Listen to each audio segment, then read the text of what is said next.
आधुनिकतेच्या काळात पारंपरिकता जपण्याचं काम पशुपालक समाज करत असतो। अशा या पशुपालक समाजाच्या अनेक शौर्यगाथा आपल्याला ज्ञातच आहेत।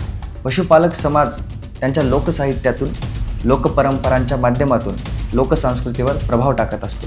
पशुपालक समाजाचा इतिहास पाहिला तर सम्राट चंद्रगुप्त मौर्य, विजयनगर साम्राज्याचे संस्थापक हरिहर बुक्कर किंवा अलीकडचे होळकर राजघराणे असो, पाकिस्तानसोबतच्या युद्धांमध्ये भारतीय सैन्याची मदत करण्यामध्ये अशाच एका शूर पशुपालक घराण्याचा सिंहाचा वाटा आहे। जय मल्हार, मी अनिकेत, तुम्ही पाहताय बेलभंडार। भारताने 1965च्या निर्णायक युद्धामध्ये पाकिस्तानचा पराभव केला।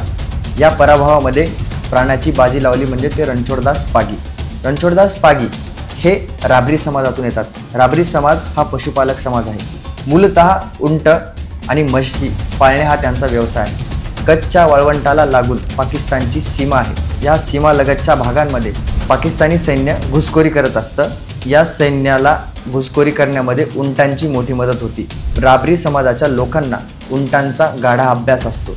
उंटांच्या पाऊलखुणांच्या माध्यमातून उंटांवर किती किलो युद्ध साहित्य लादलं गेलं आहे, उंटांच्या माध्यमातून किती सैनिक आत आले आहेत, कुठे किती वेळ या उंटांनी विश्राम केला आहे, याची सर्व इत्थंभूत माहिती या सर्व लोकांना असते।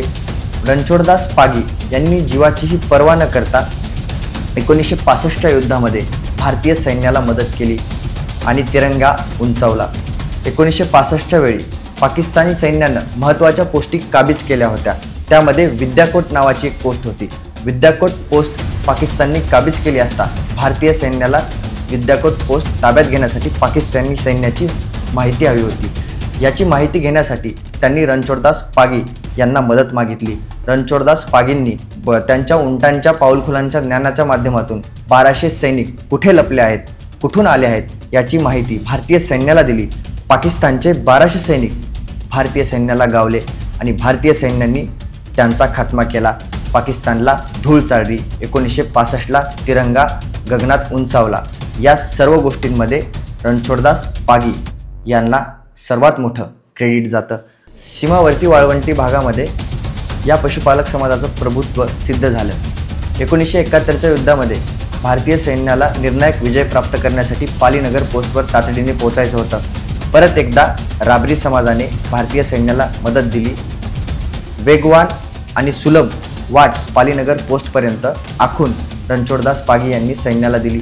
या वाटेवरून सैन्याने पाकिस्तानी फौजेचा खात्मा करून परत एकदा तिरंगा उंचावला। यामध्ये राबरी समाजाचं मोठं योगदान आहे। या योगदानाच्या कृतज्ञतेसाठी भारतीय सैन्याचे सैन्यदल प्रमुख सॅम मानेकशॉ यांनी या समाजाच्या लोकांना हेलिकॉप्टरने बोलून घेतलं आणि त्यांच्यासोबत जेवण केलं। त्यांना 300 रुपये बक्षीसही दिलं। सॅम मानेकशॉ यांनी या लोकांचा यथोचित सन्मान केला।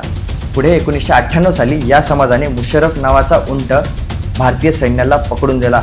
हा मुशर्रफ उंट साधासुद्धा उंट नव्हता, तर त्याच्यावर 22 किलो RDX स्फोटकं लादण्यात आली होती। ती भारताला अतिशय धोकादायक होती आणि भारतावरचं हे संकट टाळण्यामध्ये राबरी समाजाने खूप मोठं योगदान दिलं।